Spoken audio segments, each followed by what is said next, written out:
Tilly. It's actually not sad. He had a little bit of vomit earlier today. I'm not giving him much. I'm just going to give him like a tiny taste of this beef treat. It's like just like a teensy little bit. He's kind of sad about the volume of treats he's receiving right now. Don't chew pine cones. Don't do that.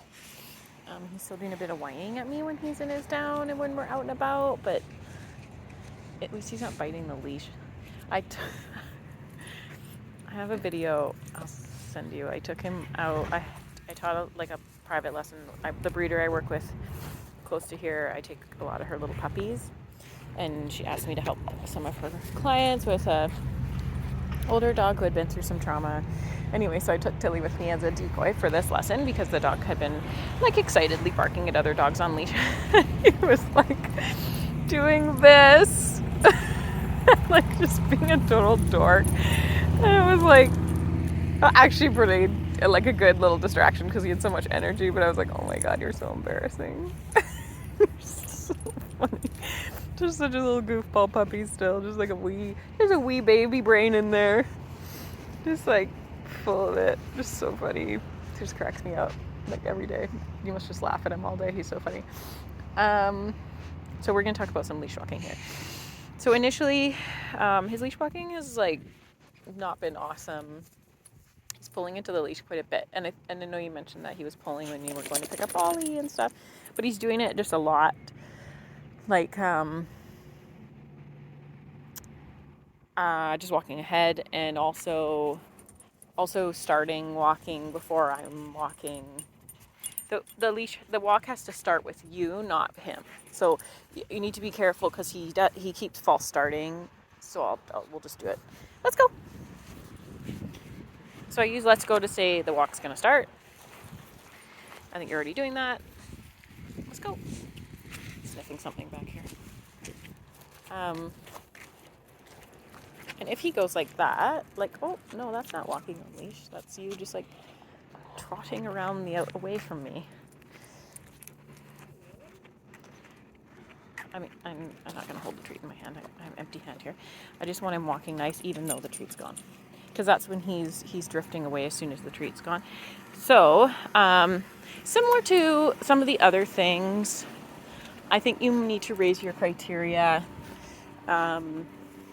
so that you're not using the food to distract him and trying to hold his focus using the food.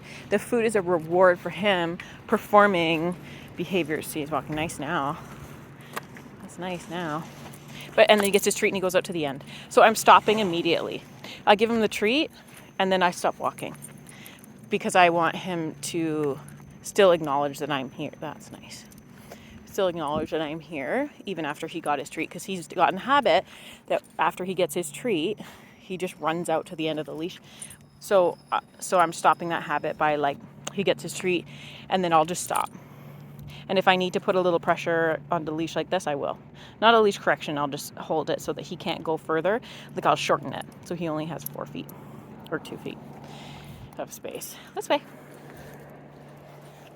And then changing direction on him is important too. And that's one thing that I do especially for adolescent dogs when they started pulling a bit. Good boy. When you're walking, like any time that he starts to go like that, a little too far ahead, I just turn around this way and I'll tell him. I'm not doing anything crazy. I'm not like jerking the leash or anything. I'm just this way, just turning around on him. Good boy.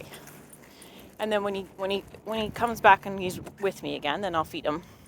But just to remind him, like, hey, like I'm still back here. You're walking with me.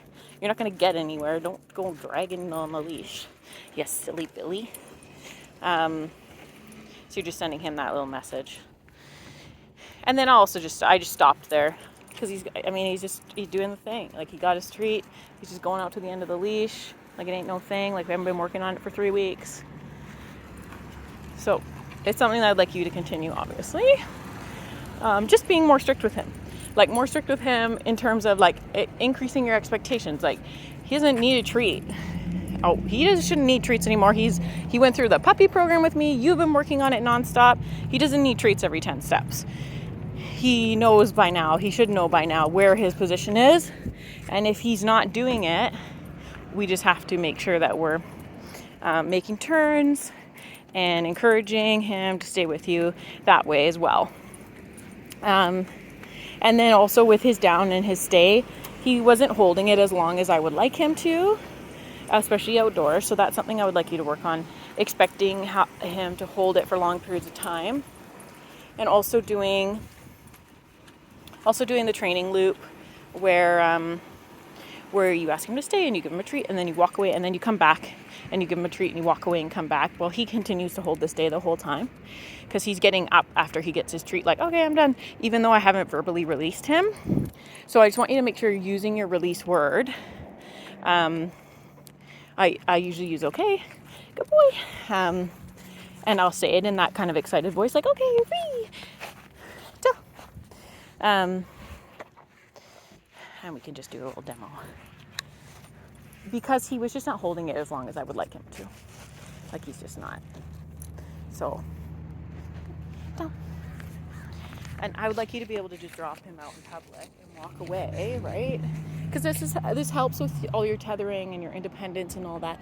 Like, the more you practice the being in the down and holding it while you walk away, and then you could step out of sight. Like, there's a little tree here. I can just step behind the tree so that he can kind of, I mean, I see my butt still, but I'm semi out of sight. Good boy. And I'll toss some treats on the ground. And because he's gotten in the habit of getting up after he gets his treat, I ask him to stay again. Normally I wouldn't, but because he's in the habit of getting up, I'm going to ask him again. Stay before I walk away. Like, it should be an automatic thing. Like, you shouldn't have to say stay and walk away. The absence of you not using the release word tells him to wait. So there's another tree here. Like, that was the tree I went behind the first time. There's another tree here. So I'm just going to step behind it.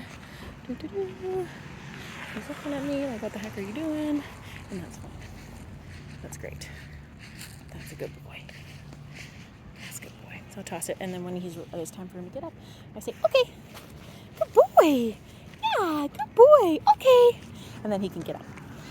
And so if the dog doesn't get, like, he's like, oh, I'm not really, like, I'm pretty busy eating my treat. I just totally missed that verbal cue you just gave me. I'll just make sure that he gets up. Like, I'll do it again. Like, hi, you're free. Just to be like, that's the end of the exercise. So that he knows there's a beginning and end. So he's not just getting up whenever he feels like it's over. You actually tell him when it's over every single time. So I'm happy with the improvement he's made in his stay so far, and we're still working on that. And the tethering, he's doing quite well. We're still working on that because I tried it in a few different locations. And he's had, once we've done it in one place a couple of times, he does really well. But as we go to a new place, he's doing a little bit of that yippy barky thing. And it depends where we are. When my daughter walks away, that's more difficult for him. He really likes being with her and wants to play with her. So he's like, if she's going somewhere and having fun, like, I'm not cool with that.